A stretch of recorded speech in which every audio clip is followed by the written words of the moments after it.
ಓಂ ದತ್ತಾತ್ರೇಯಾಯ ನಮಃ. ಶ್ರೀ ದತ್ತಾತ್ರೇಯ ಸ್ವಾಮಿ ಚಿನ್ಮಯಾಷ್ಟಕಂ. ದತ್ತಾತ್ರೇಯಂ ಪ್ರಿಯದೈವತಂ ಸರ್ವಾತ್ಮಕಂ ವಿಶ್ವಂಭರಂ ಕರುಣಾರ್ಣವಂ ವಿಪದಾಹರಂ ಚಿನ್ಮಯಂ ಪ್ರಣಮಾಮ್ಯಹಂ. ಬಾಲರೂಪಂ ಹಾಸ್ಯವದನಂ ಶಂಖಚಕ್ರಯುತಂ ಪ್ರಭುಂ ಧೇನುಸಹಿತಂ ತ್ರಿಶೂಲಪಾಣಿಂ ಚಿನ್ಮಯಂ ಪ್ರಣಮಾಮ್ಯಹಂ. ಷಡ್ಭುಜಂ ಸ್ತವನಪ್ರಿಯಂ ತ್ರಿಗುಣಾತ್ಮಕಂ ಭವತಾರಕಂ ಶಿವಕಾರಕಂ ಸುರವಂದಿತಂ ಚಿನ್ಮಯಂ ಪ್ರಣಮಾಮ್ಯಹಂ.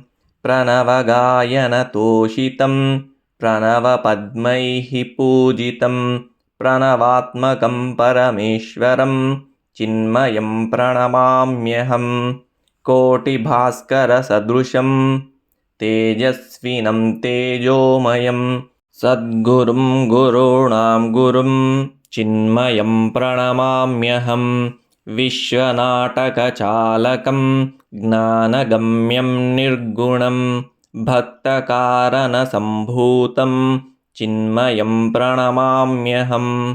बालयोगिध्यानमग्नं त्रिविधतापनिवारकं दीननाथं सिद्धिदं चिन्मयं प्रणमाम्यहं. जनकजननी बन्धुसुहृदाः आप्तसर्वास्त्वं मम एहि एहि स्मर्तृगामिन् चिन्मयप्रकटीभव.